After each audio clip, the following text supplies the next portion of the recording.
Hoje, 20 de maio de 2025, o programa Memória e História Oral da Fundação Arquivo e Memória de Santos, entrevistando o senhor José Geraldo.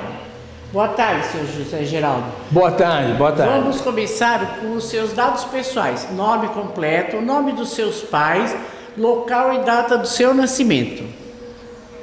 José Geraldo Gomes Barbosa, eu nasci 15 de fevereiro de 1945, embora fosse registrado em 15 de maio de 45, porque meus pais eram muito pobres, humildes, eles moravam no Morro Pacheco, no Purão, e eles não tinham dinheiro para me registrar. Eles só foram registrar 3 meses depois. Qual o nome de seus pais? José da Costa Barbosa, cidadão baiano, soteropolitano de Salvador, e Maria Gomes Barbosa, natural de Minas Gerais, de Montes Claros, norte de Minas. E o senhor viveu ali no Morro do Pacheco até que idade? Eu vivi ali até 17 anos. 17 anos. Certo. Porque o que aconteceu? Eu nasci ali e posso te dizer que eu tenho orgulho de dizer que eu estudei no Grupo Escolar Padre Bartolomeu de Gusmão, escola pública estadual, e ali no sopé do morro. E a partir dali eu tive acesso a bons colégios em Santos. Minha mãe conseguiu que eu fosse estudar no Tarquínio Silva naquela época. O meu irmão trabalhava numa firma de café, cujo contador do Tarquínio Silva também era professor, e meu irmão arranjou essa vaga para mim no Tarquínio Silva, não é? E eu fiquei no Tarquínio e tive o privilégio de ter excelentes professores de matemática e de português, né? E minha mãe e meu irmão me cobravam muito, Paulo Gomes Barbosa, os resultados nos exames, as notas mensais. Foi uma cobrança efetiva, mas muito gostosa. E minha mãe, ela ficou viúva com 35 anos, com 4 filhos, 2 adolescentes e 2 praticamente ainda crianças, Paulo com 8 anos e eu com 6 meses. De fato, eu não conheci meu pai, não é? E eu era o único paulista desses 4, porque meus 2 irmãos nasceram no Rio de Janeiro. Meu pai era radiotelegrafista do Exército naquela época. No Exército não existia aeronáutica, então o Exército tinha uma tal de aviões, uma embarcação, quer dizer, tinham aviões embarcados no Exército, um grupo de aviões do Exército. Meu pai fazia parte do grupo de telegrafistas do Exército. Aí veio a revolta dos tenentes do Exército, Getúlio Vargas começou a perseguir os comunistas, porque meu pai era do Partido Comunista. Então, meu pai, meus 2 irmãos mais velhos, Rui, que é o mais velho, e a Zelita, nasceram no Rio de Janeiro, na Beneficência Portuguesa do Rio de Janeiro. E aí meu pai recebeu ordem de fugir do Rio. Aí eles vieram para um local incerto, não sabido, que é hoje a cidade de Lins, que fica a 650 quilômetros de São Paulo, e eles ficaram numa fazenda chamada Fazenda Dona Fausta. Em Lins nasceu Paulo Gomes Barbosa, né? Mas o Paulo também não foi registrado em São Paulo, foi registrado em Jequitinhonha, em Minas Gerais. Por quê? Para não dar pistas para o governo Vargas perseguir o meu pai. Tá. Depois, os comunistas eram muito unidos no sentido de dar guarida aos comunistas, não é? Meu pai era mulato, bem mais escuro do que eu, e meu pai recebeu orientação de vir para Santos. Por quê? Naquela época, 44, 43, Santos era chamada Cidade Vermelha do Brasil. E isto tem tudo a ver com o passado histórico de José Bonifácio, quando ele chegou aqui em 1819 e percebeu, na região do Outeirinho, onde hoje fica a sede da FANS, que aquela região era uma região da fazenda de José Bonifácio. Então ele descobriu que a fazenda dele, os familiares dele, tinham cerca de 200 escravos. E o primeiro ato de José Bonifácio naquela época foi libertar todos eles. No dia seguinte ele libertou. Aí Santos adquiriu a alcunha de Terra da Liberdade. Isso se dissipou, se disseminou no Brasil inteiro. Daí porque Santos tem no seu brasão Libertate, Charitate, Pátria Andoculi, a pátria ensinei a liberdade e a caridade. A caridade por causa do primeiro hospital filantrópico que dava guarida aos marinheiros que aportavam aqui no Atlântico Sul. Não é? E liberdade por causa desse ato de José Bonifácio que foi reconhecido pelo país inteiro. E dentro dessa linha, também nós temos um episódio que temos que destacar também, Quintino de Lacerda, no alvorecer do sindicalismo, ele foi orientado por uma família abastada daqui de Santos, se não falha a memória, senador, depois senador, era senador Vergueiro, se não falha a memória, ou Dantas, algo assim, a formar quilombos. E o Quintino de Lacerda fundou o quilombo Jabaquara, que também dava guarida aos negros que para cá que vinham, libertos dos seus escravos, dos seus senhores, e tinham lugar para trabalhar e morar, que era no quilombo, e trabalhavam, digamos assim, foram os primeiros ensacadores do Brasil que levavam a carga das sacas de café para os navios.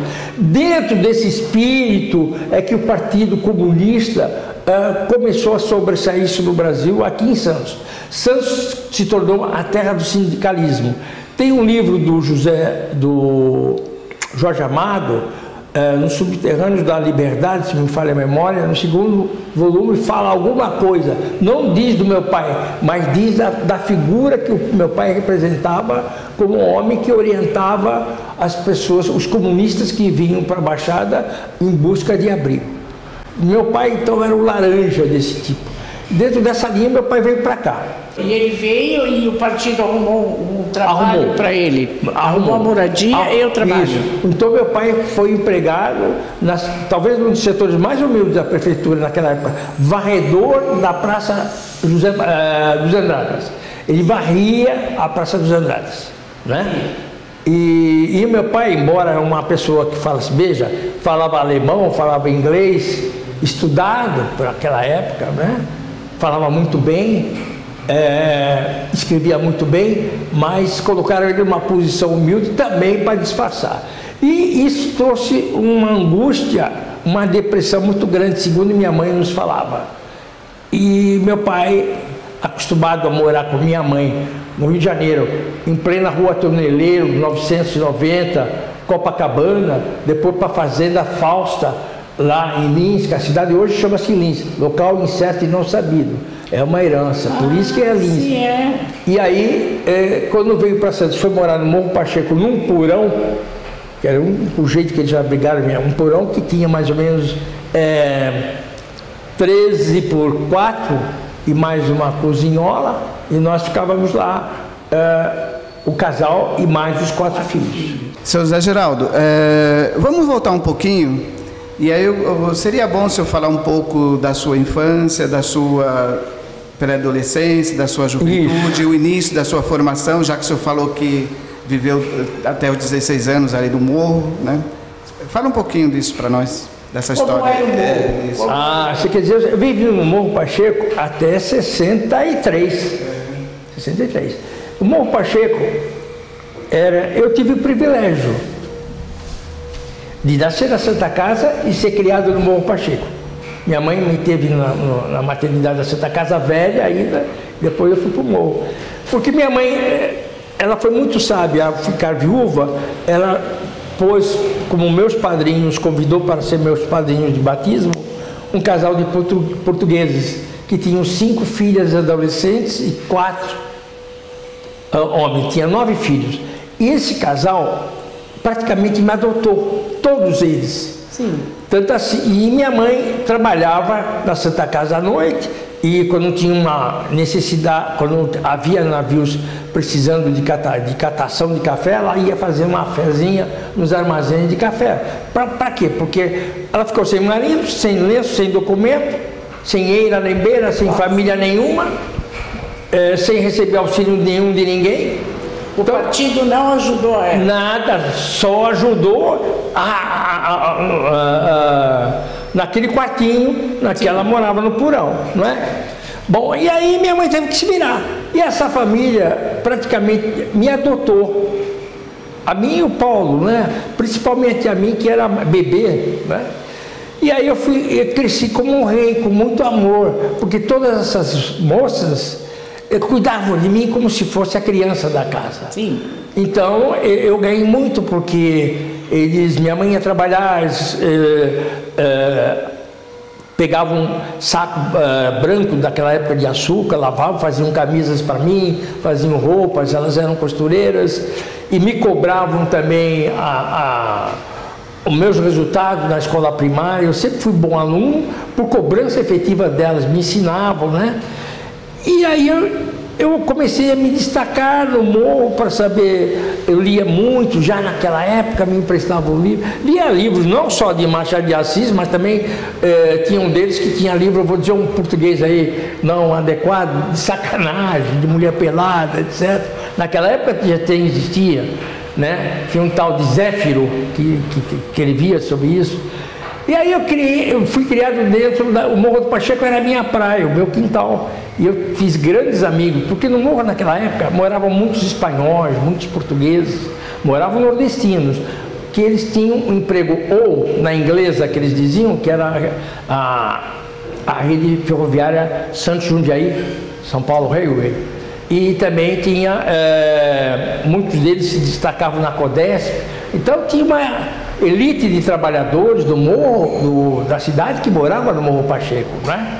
E aí o Paulo também começou a se destacar. O Paulo, minha mãe logo arrumou uma bolsa de estudo para ele no José Bonifácio. O Paulo estudou no José Bonifácio, naquela época um excelente colégio também na cidade. E o Paulo logo arrumou um emprego numa empresa de café, de exportação de café, e o Paulo começou a se destacar, né? E a nossa família sempre foi uma família de trabalhar para a comunidade, porque minha mãe, embora viúva, trabalhando à noite na Santa Casa, nas noites que ela estava lá, eu me lembro que eu acompanhava minha mãe, porque minha mãe era enfermeira, a Dona Maria Enfermeira, o apelido dela. Mas ela não era enfermeira, era uma auxiliar de enfermagem na Santa Casa. Sim. Mas ela sabia dar injeção, ela sabia correr atrás da bola, orientar quando devia chamar a ambulância, quando fazia parto, auxiliava.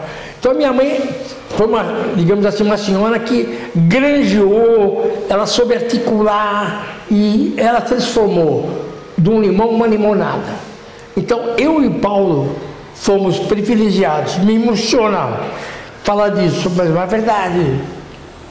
Fomos muito privilegiados pela conduta dessa senhora, minha mãe. Então eu sou o que sou, Paulo foi o que foi, graças a Dona Maria Gomes Barbosa, que lutou sempre. Veja, uma pessoa que não tinha estudo, mas tinha tudo. Sim. Tinha sapiência, sabia viver em comunidade. Esse é o grande. Então a minha mãe incutiu em mim, em Paulo, essa luta sempre em defesa do próximo.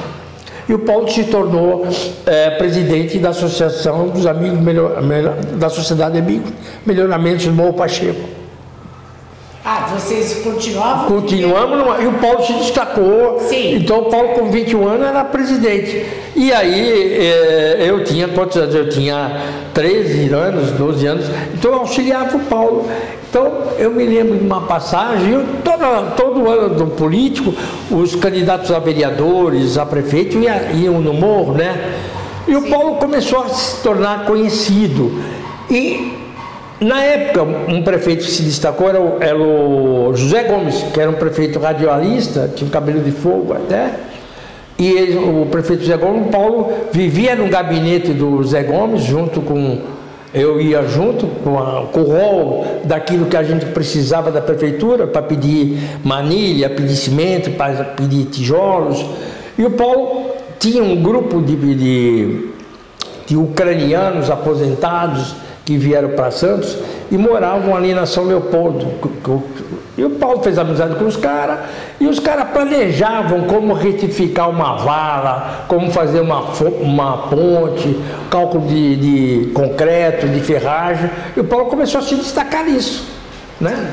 E aí teve uma família chamada a família Paiva, cujo de Eldorado Paulista, o Jaime Paiva, que eles tinham, além de fazenda de banana lá em Eldorado, no Vale da Ribeira, eles tinham uma empresa aqui na Rua 15, em frente ao atual Banco do Brasil, bem no final dali da Rua 15, quase esquina com Augusto Severo, uma empresa chamada Paiva Comandita de Ações. Quem mandava ali era o Carlos Paiva, irmão do deputado Rubens Paiva, Rubens Beirute Paiva, eram irmãos. E o Carlos Paiva, junto com a esposa dele, eles começaram a frequentar o morro para arrumar, por exemplo, na época de Natal, davam cesta de Natal para o pessoal. A cidade de Santos era muito caridosa, eu quero destacar, havia muita caridade. Sabe, o pessoal do café, o pessoal do porto, o pessoal do despacho aduaneiro, a cidade vivia mesmo em face do porto e do comércio cafeeiro. Essa é uma verdade indiscutível. Então essa família começou a se interessar pelo morro. O Paulo dizia que precisava de cimento, o Paulo precisava erguer um posto de saúde, e o Paulo conseguia, teve êxito nisso. E teve uma época, em 63, que o governador era o Carlos Alberto Alves Carvalho Pinto e o candidato a governador era o José Bonifácio Coutinho Nogueira, tá? Pelo PTB. E o Rubens Beirute Paiva era o candidato a deputado federal pelo PTB. E o Zé Gomes. E desceram o morro e tal. Aí o Paulo os levou para tomar um café na minha casa. Isso era me lembro como se fosse hoje, por volta de umas 2h30, 3 horas da tarde.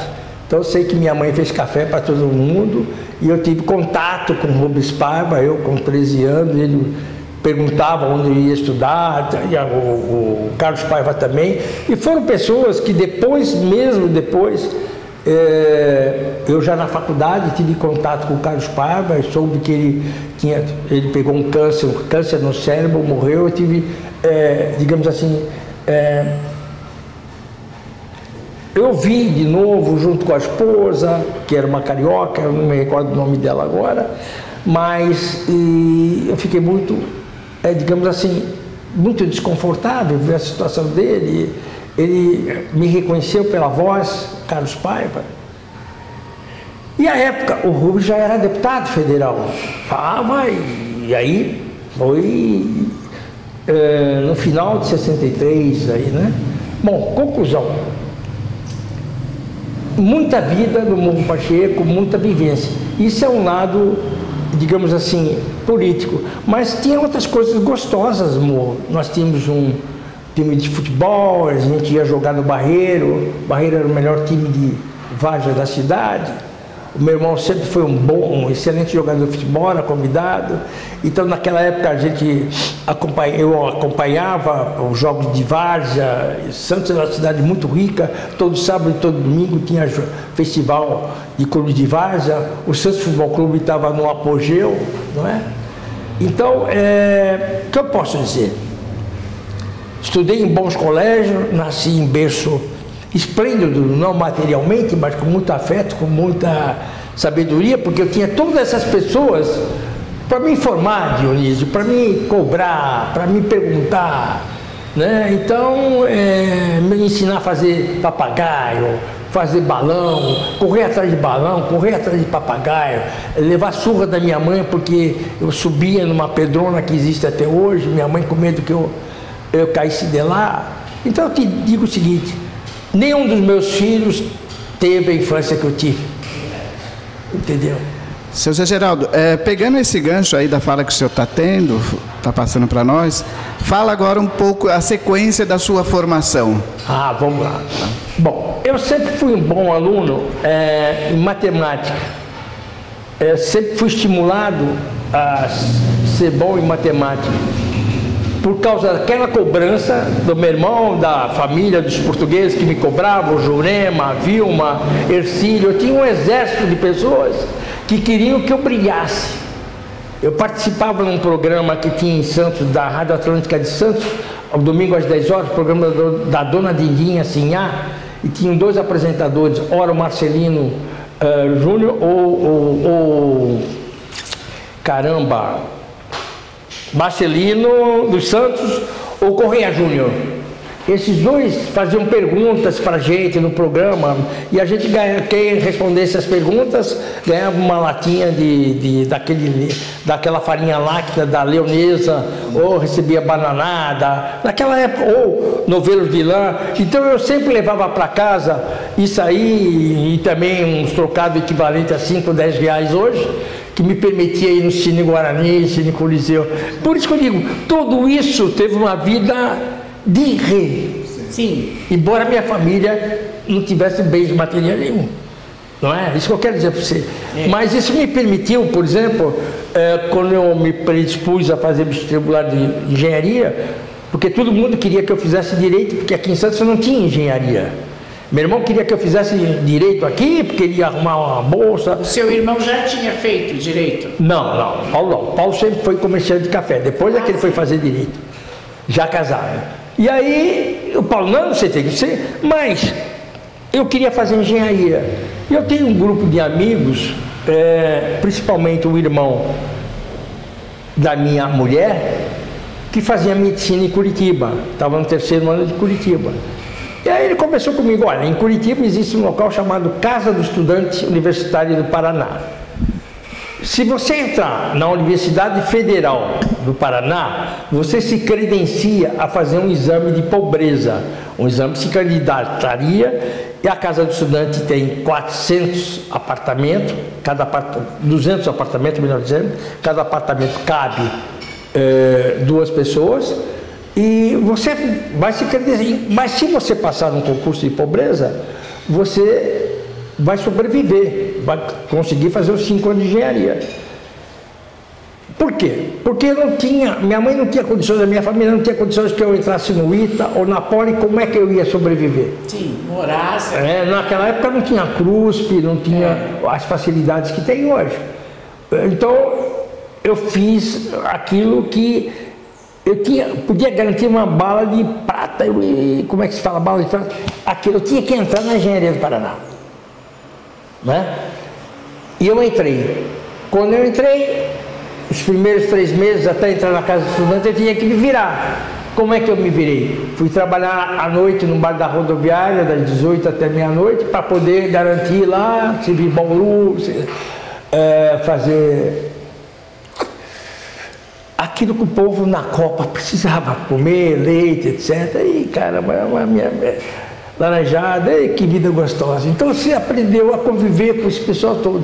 3 meses depois eu fiz concurso para casa, fui aprovado na condição de morador precário. Você tem que demonstrar, você tem que trabalhar na granja, na alimentação, no bar, na cozinha. Então eu estudava de dia e à noite me virava na casa do estudante. E isso tudo contabilizado em horas trabalhadas, porque anualmente tinha verificação, a checagem, quantas horas de trabalho você prestou para casa. E aí eu fui aprovado de precário para provisório, depois para provisório para efetivo. E aí entrando na casa, eu pagava o equivalente hoje a 15 reais e tinha comida, café da manhã, roupa lavada, tudo, não é? E só que eu tinha mais uma obrigação, de fazer parte do conselho de administração da casa. Sim. Se tornar, por exemplo, gerente de alimentação, gerente do bar, gerente de hotelaria, gerente da lavanderia. E aí eu fui galgando, e aí teve uma eleição. E a eleição na casa, você tinha um cargo que você representava a casa perante as instituições. Por quê? Naquela época também era bem organizado isso, nós dependíamos do governo do Paraná para pedir verba, para manutenção, que às vezes não fechava a contabilidade de compra de saco de arroz, de feijão, da mistura. Então nós tínhamos também que ter um corpo diretivo para isso. Então eu aprendi a gerenciar, vim na casa e eu fui eleito para essa função que eles chamavam de orador da casa. O primeiro, não é só saber falar e dispor, mas também se posicionar, defender. E em face da habilidade que eu adquiri no Morro Pacheco, ver o meu irmão trabalhar, ir na prefeitura, pedir para o prefeito, pedir para o secretário de obras, e depois articular junto com os moradores. Eu adquiri muita experiência nisso, né? Hoje eu digo para vocês que essa experiência que valeu até hoje para mim. Por quê? E aí na casa eu comecei a se destacar e comecei a arrumar aula à noite, fui professor do Colégio Sacré-Cœur de Jesus, um colégio para meninas no Paraná, dei aula de física, química, depois dei uma aula no Colégio Ateneu, e de sorte que quando eu me formei eu pude pegar essa família de portugueses, 10 deles, colocar no ônibus, arrumar um hotel e eles assistissem à minha formatura. Mas minha mãe, minha família toda, né, que consegui fazer isso. Mas, graças a tudo isso que eu articulei, que eu trabalhei. Isso talvez seja uma das grandes glórias que eu tenho e digo para você, que eu consegui levar a minha comunidade, minha família do morro para assistir à minha formatura. Que maravilha. Bom, eu tenho agora a minha parte profissional, né? Tá. Fora essa formação como engenheiro, o senhor teve alguma outra formação acadêmica? Tenho, então vamos lá, vamos começar, é importante. Aí, mas eu tinha uma dificuldade, sempre nas férias, como é que eu ia vir para Santos sem dinheiro? Sim. Pô, tinha que pensar.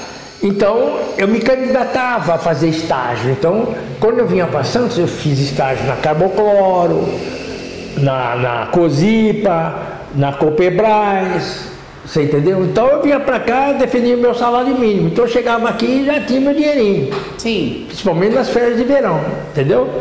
Bom, então eu fui também fazendo um nome na Carbocloro, na Cosipa. E aí, quando eu me formei, eu falei com o engenheiro Nogueira, que era superintendente na época, ele me mandou me contratar e eu fui para a Cosipa. Para a Cosipa? Entrei na Cosipa. Então, eu me formei dia 11 de dezembro de 68, em janeiro de 69 eu já estava trabalhando na Cosipa. Bom, o que aconteceu? Aí na Cosipa eu pensei, bom, vou ser engenheiro químico, né? Eu quero ser técnico, estudar aqueles processos, destilação a seco do carvão, aquela coisa de estudante jovem ter. E nessa época não tinha essa divisão de engenharia química, engenharia... Tinha, eu preferi química. Ah, sim, tá. Eu fui num tiro certo, fazer química. Eu queria, porque eu pensava na Cosipa, pensava na Carbocloro, porque o Parque Industrial do Cubatão, o que era? Químico. Muito rico, Era refinaria, então eu tinha essas possibilidades todas. Então eu dei um tiro nisso aí mesmo, para querendo já focar. Eu não queria engenharia civil, não queria engenharia mecânica, eu queria isso. Bom, mas o que aconteceu? Cosipa em franca expansão, 6 meses depois teve uma reunião lá de diretoria, Mário Lopes Leão, anunciando um convênio com a Nippon Steel, uma empresa do Japão, em siderurgia, e eles iam reorganizar a empresa toda. Aí foi todo mundo para uma sala, todo mundo, eles chamaram os novos superintendentes, novos diretores, e começaram com o chefe disso, chefe daquilo, e chefe da seção de química, mais baixo. Quem vai ser o chefe é o engenheiro Zé Geraldo Barbosa, eu com 6 meses. Eu falei, eu? Sim, porque tinha outras pessoas que tinham 10 anos de casa, que eram, não me lembro, o Coronel Ruiz, o Paulo Roberto, já morreu, o pai dele era diretor do Diário de Santos, inclusive.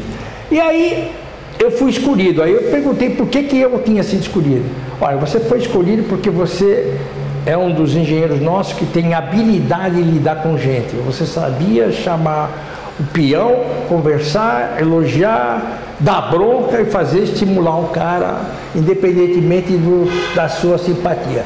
E isso norteou a minha vida profissional durante 30 dias na Cosipa. Efetivamente, eu nunca fui um técnico, eu sempre fui um comandante de gente. Um comandante de grupo.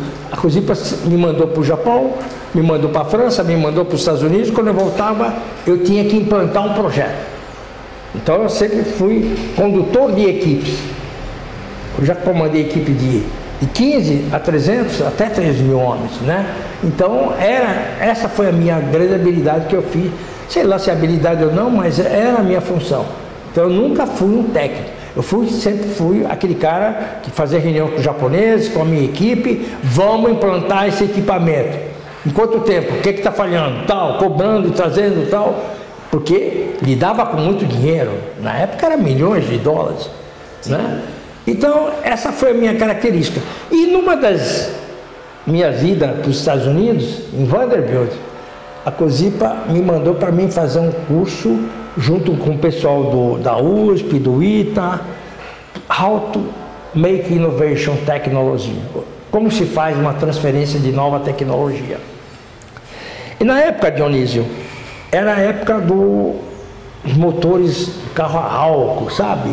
Que envolvia a escolha de um aço mais adequado para o motor, como fazer isso e tal. E eu me vi mexendo com esse pessoal nos Estados Unidos, na United States Steel, Vanderbilt, na Pennsylvania University. De repente, um professor da Pittsburgh University disse o seguinte, ó, aqui tem uma orientação para você se dedicar à área de meio ambiente. Para você se dedicar à área de meio ambiente, você tem que fazer um curso de direito para facilitar a tua interpretação, porque você é um executivo, você não é um técnico. Cara, eu falei, pô, mas eu vou ter que fazer direito? É melhor, vai facilitar para você interpretar a legislação. Aí, quando eu vim para a COSIPA, meu primeiro casamento não deu certo, eu tive que ficar aqui e tal, aí eu acabei fazendo vestibular de Direito, ingressei na faculdade aqui em Santos. Na Católica? Católica, formado na turma de 91 na Católica. Aí eu falei, pô, mas só me formar bacharelado não adianta nada, né? Eu tenho que também ter a OAB, obter a OAB e também fazer mestrado. Aí abri o mestrado, aí eu fiz mestrado em Direito Ambiental. E aí comecei o quê? A ver o cenário meu de direito ambiental. Comecei a fazer perícias técnicas de ambientais, ser engenheiro ambiental, comecei a me destacar nessa área, como advogado, inclusive. E a sua relação com o sindicato? Porque o sindicato dos metalúrgicos foi muito forte durante o tempo. Foi, então. Aqui, né? Eu tenho duas lembranças muito fortes, porque na época o Lula enfrentava os militares, né? E naquela época a COSIPA me colocou, veja, como responsável para tirar o pessoal da usina e levar o pessoal que ia trabalhar, ou seja, pegar o pessoal que ia sair de turno e garantir que o pessoal que fosse trabalhar tinha que fazer isso. Porque teve uma greve. Teve várias greves. Então, o Plínio Asma era o comandante e na época quem mandava na Siderbras era um almirante Henrique Brandão Cavalcante, ligado ao serviço do SNI, etc. Então os caras me chamaram a Brasília, ó, você tem que bolar um plano aí de garantir o que você precisa. Então eu precisava de serviço de barca, transporte hidroviário. Precisava ter um serviço ferroviário de garantia, que me garantisse colocar o pessoal e sair. Aí o que foi feito? Aí a COSIPA fez um terminal marítimo hidroviário dentro da usina, fez uma estação ferroviária dentro da usina. Nós fizemos convênio com o antigo departamento DH do estado de São Paulo.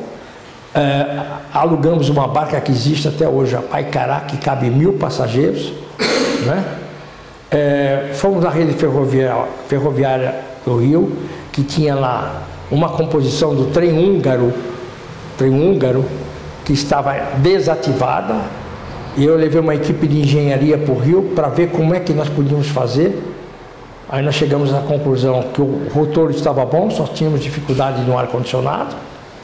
Mesmo assim nós arriscamos e tracionamos esse equipamento para Santos, o trem. Passou por revisão da COSIPA, nós apanhamos muito no ar-condicionado. Até tem um detalhe interessante, o engenheiro Rezende, que hoje trabalha na prefeitura, que trabalhou, foi chefe do CTA, fez parte da minha equipe também, só que ele cuidava da manutenção do ar-condicionado do trem. E nós colocamos o trem para rodar, o trem húngaro, né? E serviu a gente muitíssimo bem. E nós tínhamos outras composições de inox também que serviram bem. E na parte hidroviária, nós aprendemos a usar o canal da COSIPA. pouca gente usava, né? Tivemos problemas, apanhamos com o leme hidráulico da barca e tal, mas eu vou dizer para vocês, o primeiro sistema de alimentação, distribuidor, ferroviário, hidroviário do Brasil, fomos nós que implantamos, a nossa equipe da Cozipa aqui implantou. Aquilo, se fosse hoje, se existisse até hoje, seria, digamos assim, um VLT implantado, o Batão Santos, né? Com certeza a estação do Valongo não seria desativada, porque é uma opinião pessoal minha, é um crime desativar uma estação como aquela, né? Não somente o desmonte da Cozipa foi muito ruim, tanto para Batão quanto para Santos. Sem dúvida, essa é uma outra história, né? Mas foi muito ruim. Mas o que eu quero dizer para vocês que a Cozipa, naquela época, deu um show de... Tudo assim, aqui eu recebi prêmio, fui promovido, entendeu? Quer dizer, foi uma época áurea, a Cozipa deu show. Porque, imagine, você tem um sistema de alimentação, os ônibus pegavam os nossos funcionários nas linhas previamente calculadas e alimentavam, levavam para o Valongo. Aqueles que iam de barca e aqueles que iam de trem. E levavam. Na volta, os ônibus estavam à espera às 5h30 da tarde para distribuí-los em casa. Deu para entender? Sim. Então era um sistema de alimentação e transporte. Em muitas esquinas de manhã. Isso, então. Era um sistema intermodal. Quer dizer, coisa que hoje os caras querem fazer, nós fizemos na década de 80. Então, são coisas que nos enchem de orgulho, porque muitos dos nossos engenheiros já faleceram, tal, mas outros estão aí para testemunhar sobre isso. O VLT, por exemplo, poderia ter, VLT hoje, podia ser muito mais racional se ele tivesse um sistema de alimentação e distribuidor, você entendeu? Porque do jeito que está, fica avulso, entendeu? Quer dizer, é que não se pensa nos modais, não tem a concepção que tem na Europa, que tem no Japão. Eu estou dizendo isso, não é que eu estou chutando. Para mim chegar onde eu cheguei, eu tive que ir para o Japão, fui para a Alemanha, a Cozipa me subsidiou, na França, para aprender o que é trabalhar com o sistema intermodal. E você ficou na Cozipa até que ano? 30 anos. 30 anos. Então saiu em 89? Saí em 90. 90? E aí depois da sua saída da Cozipa, qual foi a sua atividade? Ou ficou aposentado? Não. Eu me aposentei. Claro. Totalmente. Não, mas não fiquei parado. Fiquei aposentado legalmente. Mas aí eu me tornei advogado. A minha mulher é advogada. Ah, tá. Ela já tinha um consultório e eu passei a ser estagiário dela e trabalhar com ela. Certo. Porque quando eu trabalhei na Cozipa, eu só ganhei para educar 3 filhos. O meu Lerite só dava para pagar colégio, tratamento de ortodontia, isso, para cá não dava. Sim. O salário naquela época era um salário bom, naquela época, mas só dava para isso. Né? Eu mal consegui comprar uma casa financiada pelo BNH, no Carolzinho, mas consegui. Mas aí quando eu me aposentei, quando comecei a advogar, aí meus filhos já estavam, um na faculdade de medicina, outros fazendo direito. Hoje eu tenho 4 filhos, 2 são médicos, 2 noras médicas, tenho uma filha advogada e outro filho que é empresário. Todos eles estão bem estabelecidos, fruto daquela educação, do dinheiro que eu ganhei na Cozipa. Tá, todos em Santos? Não, todos em São Paulo. Todos em São Paulo. Todos em São Paulo. Então, aí eu comecei a ganhar dinheiro como advogado na área previdenciária, na área ambiental. Aí eu ganhei muito mais da Cozipa, né? Isso aí tranquilamente. O advogado, se a gente trabalhar, dá muito mais trabalho que a Cozipa, mas eu ganho dinheiro. Cozipa não, você vive num salário. E você se dedica a algumas entidades filantrópicas? Sim. Sim, sempre me dediquei. Desde a época da Cozipa, eu fui tesoureiro da APAI, né? Sim. Na APAI nós fizemos naquela época, junto com o Luiz Lopes, que era um advogado, que foi um excelente presidente da APAI, nós conseguimos pegar 4 crianças com síndrome de Down. Naquela época formamos uma banda na APAI, banda de portadores. Então nós tínhamos crianças de 3 meses com síndrome de Down, de nascimento, até pessoas com 40 anos com síndrome de Down na época, né? A PAI é só uma... Síndrome de Down. Mas então eles vão e passam o dia e aprendem, não moram lá. Não, é uma escola, Hoje eu não estou mais na PAI, mas sempre foi assim. Mas aí eu tive uma boa vivência e na época eu tive a oportunidade de arrumar, porque o portador de síndrome de Down, eu via lá as aulas que os caras faziam, os médicos, os psicólogos, os especialistas. Então, se você estimular um portador de síndrome de Down, ele se torna que, não é que ele seja um cidadão, mas você abre o campo de ação para ele, né? E aí nós colocamos na COSIPA 4 deles trabalhando nos serviços administrativos, colocamos como frentista ali naquele posto da Ana Costa com a Luiz de Farias, colocamos na CETESB, e um deles, por sinal, que está até hoje de amizade comigo, Pasquale Domênico Nato, ele está lá trabalhando até há 3 sábados atrás no Santos Futebol Clube, no Memorial das Conquistas. O melhor monitor lá era o Pasquale.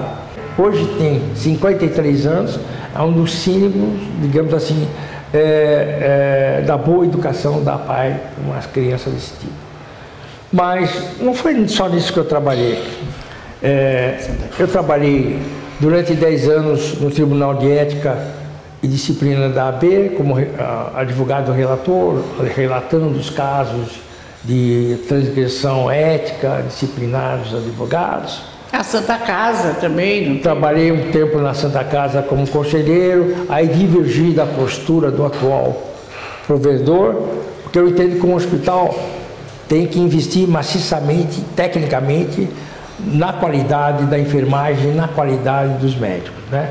Não existe hospital sem médico. Então, uma maneira de você atrair os bons profissionais é você pagar bem e exigir. Então, os 2 hospitais filantrópicos de Santos, e aí eu não estou pichando, é uma tese até que eu fiz sobre a disciplina jurídica das entidades filantrópicas, eles têm que se dedicar mais à qualidade da mão de obra e menos às obras civis. Porque é muito fácil você colocar mais tijolo, mais pintura, pintar a ala, está reformando essa ala, está bonito, você vai lá, tudo bonito. Então eu diria, por fora a bela viola, por dentro pau boloreto, quer dizer, não tem qualidade. Aí você vai ver, por exemplo, você chega no pronto-socorro e observa que uma auxiliar de enfermagem vai pegar a veia de um paciente da sua família. Aí você vê que a pessoa não tem a mínima habilidade e deixa tudo ferido, sangue e tal. Fica um negócio, imagine, no setor de emergência, né? Então, o que isso significa? A falta de controle de qualidade desses hospitais. Porque esses hospitais de Santos tinham tudo para ter um padrão Beneficência Portuguesa de São Paulo, né? Padrão Oswaldo Cruz, padrão Santa Casa de São Paulo, padrão Hospital das Clínicas de São Paulo, padrão INCOR. Esses hospitais, se você for eu já fiquei no SUS, no INCOR, não porque era particular, o meu plano permitia o particular, mas porque a UTI do INCOR é tudo igual. O SUS, particular, plano, tudo a mesma coisa. E você precisa ver os protocolos, a rigidez. Eu me lembro que eu estava lá e aí 2 enfermeiras queriam me dar banho. Eu falei, mas como é que você vai me dar banho? Não, vamos dar banho. Não, você não vai me dar banho, vamos para o banheiro.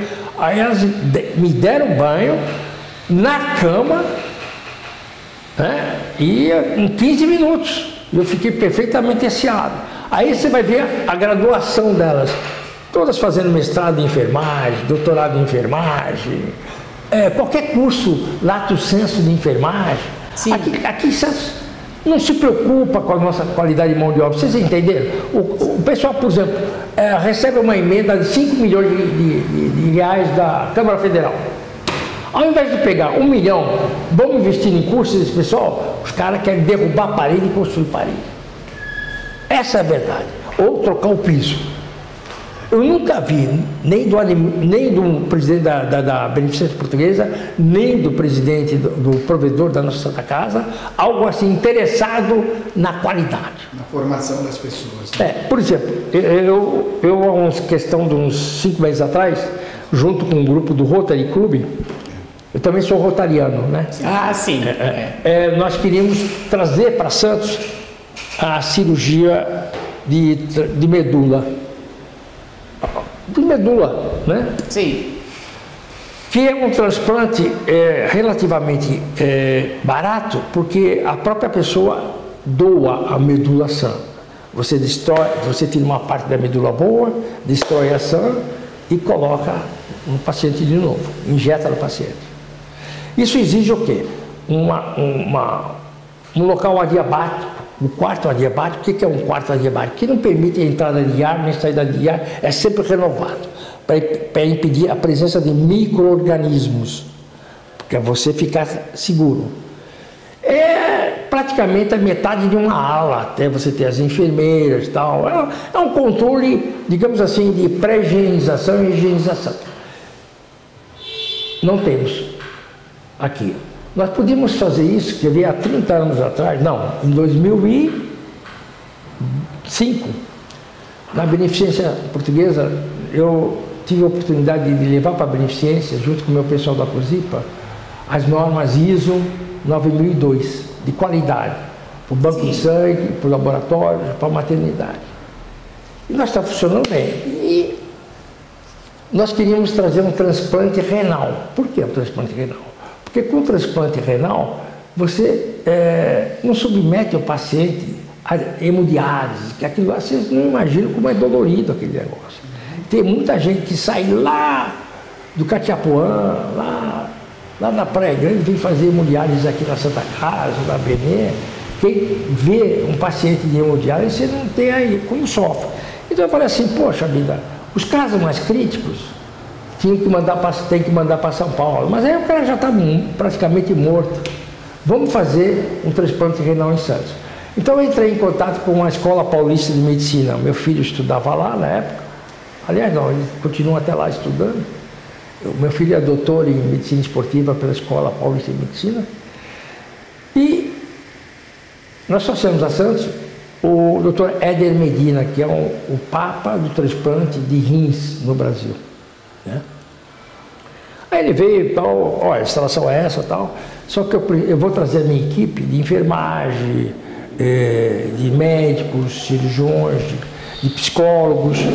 Durante 3 meses eu vou cobrar por mês 50 mil. Naquela época, os portugueses da Beneficência não toparam, não quiseram, e nós perdemos a oportunidade de implantar naquela época isso. Né? E não só isso, a COSIPA daquela época se predispôs a fazer o projeto, a arrumar para custear e construir um espaço oncológico na Beneficência Portuguesa de primeiro mundo. Também por culpa da diretoria da Beneficência, isso eu falo tranquilamente. Sim. Se quiserem me ouvir, pode ouvir. E não quiseram por causa de ciumeira com a COSIPA. Então, a nossa área hospitalar não cresce mais por falta de estímulo e incentivo técnico. E isso acaba refletindo, né? Porque você ouve em todos os lugares, a melhor medicina de Santos é imigrantes. Mas é verdade. Porque o corpo médico, o corpo de enfermagem é muito mal visto aqui na cidade. Sim. Né? Mas não é como os funcionários, os funcionários são dedicados, eles não têm treinamento. Sim. Os médicos também, você entendeu? O pessoal não cuida, digamos assim, como se fosse você. Então, se eu vou cuidar de você, Diógenes, eu tenho que cuidar, sabendo que eu vou aplicar o melhor em você, imaginando empaticamente que você sou eu, Deus sabe entender? É a questão de empatia, colocar-se no lugar do outro. Então, uma das falhas que eu vejo, civilizacional, educativa na nossa sociedade, aí eu não estou desqualificando ninguém, é que o conceito de empatia, de caridade, a nossa cidade era modelo no Brasil. Então, eu não entendo como, por exemplo, um chefe maior de um hospital não pensa tecnicamente. O cara, não, olha, o deputado me arranja 5 milhões para me colocar uma bomba de cobalto. Pô, mas se você colocar a bomba de cobalto e não colocar os técnicos para fazer o laudo, pô, por exemplo, você faz uma ressonância magnética, ótimo.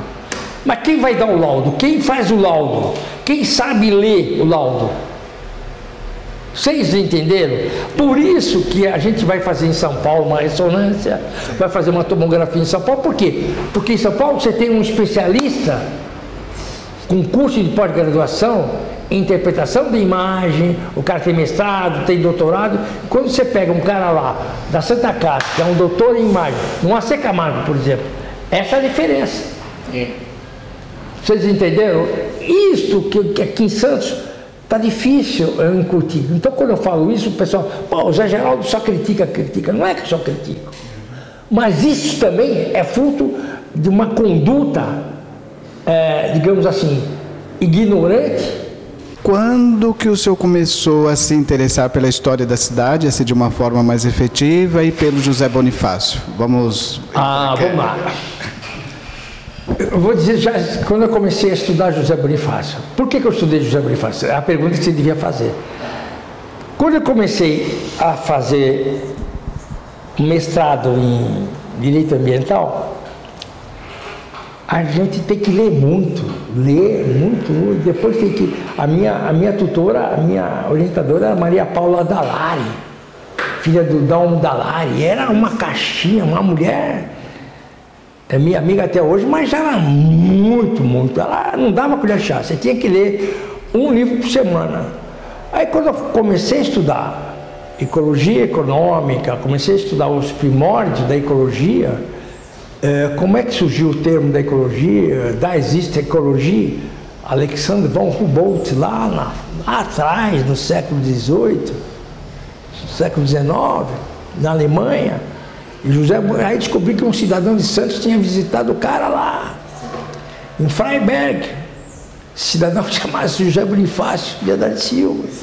Aí comecei a ver que o cara escreveu aquelas memórias das baleias, que ele faz um tratado de como manejar os animais. Aí vi lá o reflorestamento das margens do Douro, em Portugal, reflorestamento. Você vê lá, você pega aquilo lá, pô, é o de hoje. E quando você lê um relatório que ele fez para Dom João VI, quando ele chegou no Rio em 1819, percebeu que os donos dos cafezais e dos canaviais de açúcar estavam invadindo o maciço da Tijuca. Né? O que é o maciço da Tijuca? É aquela imensa floresta verde da Mata Atlântica que divide a Zona Sul da Zona Norte. Mas na época também abrigavam as fontes de água potável que abastecia a cidade do Rio de Janeiro. E aí ele falou, vocês estão malucos, caramba, vocês estão querendo destruir, como é que vocês vão beber água?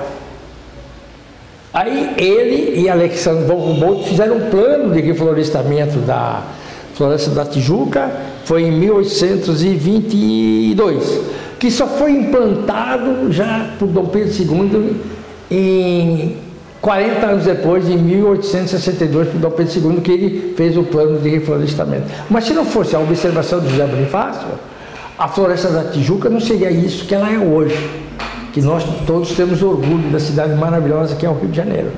E aí eu comecei a estudar José Bonifácio.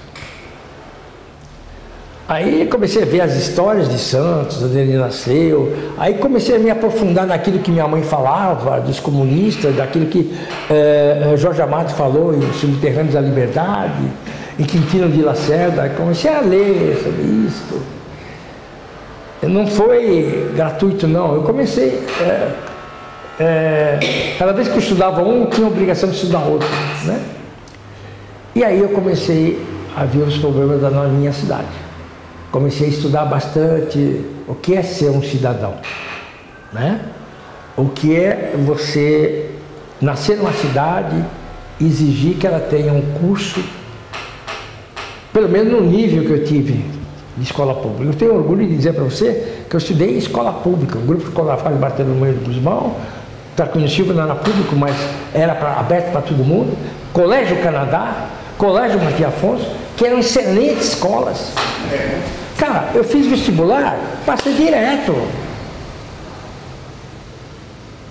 Com conhecimento de matemática, de português que eu tinha de Padre Américo Soares. Eu ia no Padre Américo Soares, no Canadá, no segundo colegial, o cara chegava e dizia assim, Zezinho, leia aí esse trecho de Camilo Castelo Branco. Amor de perdição. Eu lia, ele falava assim, não sei se minha caneta tem tinta suficiente para dar tanto zero quanto você merece. Vá, meu filho, vá assistir o jogo. Você não está aqui no colégio, está na Vila Belmiro para ver o Pelé jogar. Naquela época. Sim. 62. Aí eu voltava no outro dia, ele me encontrava, vou lhe dar uma oportunidade, viu, meu filho? Que você está estudando à noite e sei que você trabalha, então você vai ter uma oportunidade. Se prepare, daqui a 15 dias. E daí a 15 dias eu tinha que estudar, me virava, não ganhava 10, mas ganhava 7, já compensava. Mas naquela época, as escolas públicas de Unido eram excelentes. O Canadá, eu tive Silvio Andraus, de professor de matemática, Vladimir Pires dos Santos. Pô, cara, sabe, eu agradeço, por isso que eu digo, Fernanda, eu agradeço a infância e a adolescência que eu tive. Além do que, além de tudo isso que eu tive de amor, de carinho, dessas oportunidades, eu tive na melhor época do futebol da nossa cidade, do Santos Futebol Clube, dos vários tempos. Eu vi o Pelé nascer, o berço do Pelé, Vila Belmiro, né? Que merece uma outra história, Dionísio, vocês têm que preparar. Eu vi surgir Chico Buarque de Holanda, eu vi surgir Caetano, Gil, Jorge Gilberto, eu vi os grandes poetas, Vinícius de Moraes, Tom Jobim. Caramba, tem uma passagem comigo na casa do estudante. Eu sempre fui um virador porque minha mãe não tinha dinheiro para me virar, então eu tinha que arrumar dinheiro. Então aos domingos tinha domingueira dançante no diretório de engenharia química. Começava às 6 horas e até 11 horas da noite, né? E eu trabalhava num bar com um amigo meu lá no bar, ele arrumou para mim e para ele, a gente defendia lá, ganhava equivalente a uns 50 reais por noite naquela época. Mas fazia diferença. Sim. Bom, e uma vez eu estava sozinho lá, o Benhur, que era meu companheiro, teve que sair, né? Foi namorar, sei lá o que que eu fiquei lá. Aí apareceu um sujeito magro, um pouco mais alto que eu, com violão e tal. Falei, companheiro, tem um uísque aí, tem um London aí? Eu falei, tem. Bom, me dá uma. Eu estou aqui, eu vou dormir na casa do estudante. Você vai dormir na casa do estudante? Eu moro lá. Ah, você mora lá? Sim, eu moro lá e tal. Vou ficar lá porque eu vou apresentar uma música que num festival que tem aqui em Curitiba. E eu vou cantar um pouco a música lá, ensaiar. Ah, é? Qual é a música? Aí, você quer ouvir? Eu falei, pô, para com isso, como é que você vai tocar? Não, mas é assim, Carolina, seus olhos tristes trazem tanta dor. Eu tive o privilégio de ver Chico anunciar que ele tinha bolado naqueles dias Carolina. Depois ele foi apresentar, e aí ele ia para casa do estudante e depois ficava lá tomando uísque até 3 horas, 5 horas. Naquele dia a gente não ia à aula, na segunda-feira de manhã, tem de aula. Então, são coisas que também da casa do estudante, na condição de membro da diretoria, qualquer artista que fosse em Curitiba, Valmor Chagas, Paulo Altran, Paulinho Nogueira, um grande violonista naquela época, Elis Regina, quem mais? Eles passavam por lá? Todos eles, Elisete Cardoso, todos eles iam dar uma canja na casa estudante. E numa dessas eu fui encarregado também com outro amigo, buscar Elisete Cardoso no Teatro Guaíra. Era meia-noite, 15 para meia-noite, então aí eu falei para ela, nós vamos pegar um táxi. Ela falou, não, eu não quero ir com vocês a pé, porque do Teatro Guaíra até a casa do estudante, a gente passando pelo passeio público, é mais ou menos 500 metros, ela queria vir à noite. Naquela época não se falava em assalto. Em assalto, E aí ela veio no meio, de braços dados conosco. Aí ela foi para casa do estudante e falou assim, que uísque vocês têm? Todo de uísque, cara. E aí ficou bebendo, bebendo e cantando saudades, torrentes de paixão, emoção diferente que aniquila a vida da gente, uma dor que eu não sei de onde vem. Pô, então, sabe, dá vontade de chorar, cara. São coisas da vida que não tem preço. Verdade. Muito rica a sua vida, seu Zé Geraldo. Muito. Eu agradeço a Deus a vida que eu tive. Você quer acrescentar alguma coisa que nós não tenhamos perguntado? Eu gostaria de acrescentar sobre a juventude que se não interessa, pelas coisas da nossa cidade, que não defende, digamos assim, o acolhimento ao próximo, principalmente aqueles portadores de necessidades especiais, não chega nunca a nada. Porque a vida, o mais importante não é o ter, é o ser. E quando a gente percebe que além da finitude, a vida é imprevisível. Verdade. E além do que, a vida tem uma coisa chamada, que ela reconhece que todos nós somos vulneráveis. Você está bem aqui, agora, etc. Não é? Mas amanhã você pode ter um acidente. Sim. Minha esposa, há 2 sábados, estava andando com a cachorra na calçada da Jorge Tibiriçá, escorregou e bateu com o rosto de chapa no chão. Quebrou o osso aqui em torno dessa órbita direita, aqui ficou todo machucado. Nossa! Quebrou uma parte da maxila. Ao transportá-la do local do acidente, porque não chamaram o SAMU, eles erraram o pessoal que acudiu, porque me chamaram em casa e eu vim correndo, eu moro ali na Timbiras, paralela. Aí, ao transportá-la no meu carro para Santa Casa, eu tive a sensação que minha mulher ia morrer. E aí, porque ela não falava coisa com coisa, eu entrei no pronto-socorro já deixando o carro ligado e colocando numa maca e fui muito bem atendido pelo pronto-socorro particular da Santa Casa. Mas aí eu percebi e falei, pô, somos vulneráveis, não é verdade?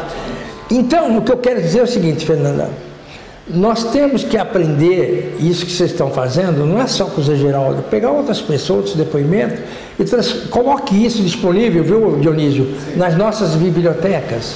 É aquela biblioteca humana que eu chamo, para as pessoas, para os jovens principalmente, verem esse depoimento. Então, o que eu quero dizer é o seguinte, se nós não investirmos nessa educação, mas não é educação formal só, é aquela educação aquele privilégio que eu tive de ver a nossa Santos na Rádio Atlântica de Santos, nos programas de rádio que tinha, nos grandes eventos de carnaval que tinha, Batalha de Confete, começava nas quarta-feiras. Você lembra, Fernanda, desse tempo? Os grandes artistas desse Santos. Pô, eu vi como um office boy de uma firma que eu trabalhava aqui em Santos, eu trabalhava pegando gringo a bordo e eles queriam que eu levasse umas sextas-feiras no Eu Moroco.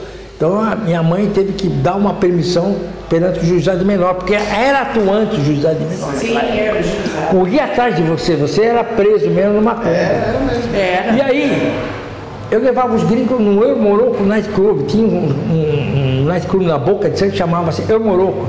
Tinha um apresentador, um argentino, 1,90 m, cabelo engomado, ele falava assim, nunca me esqueço, El Moroco Night Club anuncia e apresenta o grande show da Noche Santista, com os teles Maria Tubal, ou Jair Melon, ou Dalva de Oliveira, ou Nelson Gonçalves. Pô, era um privilégio, cara. Você entendeu? Eu tive esse privilégio. Sim. Então, hoje, não tem nada disso. O que eu noto hoje, palavra, é só... O pessoal só pensa em eleição, Cuidar da vida dos outros não é somente da dignidade em termos de residência, é importante, da casa. Paulo Gomes Barbosa construiu 16.540 unidades, na época dele. Construiu o bairro Maitá em São Vicente, surgiu porque Paulo Barbosa criou. Recanto do Forte, os apartamentos da Coab que existe lá, foi Paulo Barbosa que colocou. Tancredo Neves em São Vicente, foi Paulo Barbosa que colocou. Paulo Barbosa não pensava só na cidade, pensava na região metropolitana. Isso é importante, mas mais importante é você dar dignidade como? O que é dignidade? É você dar uma formação escolar de alto nível, para que essa molecada possa disputar um vestibular de um ITA, de uma Santa Casa de São Paulo, no Hospital das Clínicas, em todos os campos se destacar e vir para a cidade. Não tem sentido eu ter 4 filhos, todos eles em São Paulo, porque não tem mercado de emprego. Deixaram de desativar o Parque Industrial de Cubatão, um dos maiores crimes cometidos. Muito, verdade. O setor portuário que falam tanto, não sei o quê, vai fazer isso, daquilo, o navio encosta, a galera de café encosta, embarca no navio, não fica nada em Santos. O dinheiro vai tudo para Hamburgo, Liverpool, Roterdã. Antigamente você tinha a maior praça financeira de São Paulo. Verdade. Tinha mais de 100 bancos, não tem nada, só tem agências. Então, Santos e as autoridades não perceberam isso ainda. Não perceberam que aceitar a privatização da Cosipa, como foi feita, foi um erro crasso. Vocês entenderam? Porque o que gravitava em torno da Cosipa é muito mais do que a própria Cosipa. Entendeu? Gerava a indústria através de cimento Votorantim, a indústria de cimento, existe a indústria de fosfato, que os subprodutos da Cosipa, da coqueria, eram aproveitáveis. Então, hoje nada, rapaz. Nós só temos a nossa refinaria, praticamente de ponta. Eu prefiro hoje escrever do que... Porque talvez a minha formação é melhor escrever, porque talvez eu seja um pouco incivilizado, e aí baixa o Zezinho do Morro Pacheco, aí fica chato. Eu prefiro ser reconhecido como Dr. Zé Geraldo. José Geraldo, foi um prazer. A Fundação Arquivo e Memória de Santos agradece o seu depoimento. Obrigado. Muito, muito rico, muito bom. Tá bom.